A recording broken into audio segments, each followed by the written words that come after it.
Real Madridi është mbreti i penaltive në historinë e Champions League.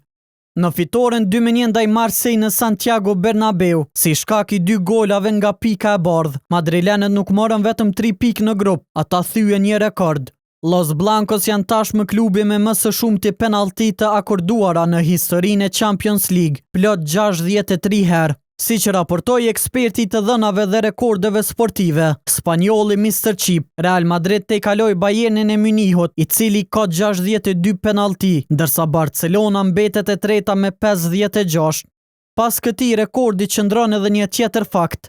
Sipas UEFA-s, Real Madridi është gjithashtu klubi me më së shumti ndeshje të luajtura në historinë e Ligës së Kampionëve, plot 504, shumë përpara Bayernit i cili ka 408 ndeshje dhe Barcelonës me 363 ndeshje të luajtura. Megjithatë, rekordi penaltive shoqërohet edhe me polemika. Prej vitesh, kundërshtarët ja akuzojnë madrilenët se shpesh përfitojnë nga vendimet e gjyqtarëve. Shënjestër.net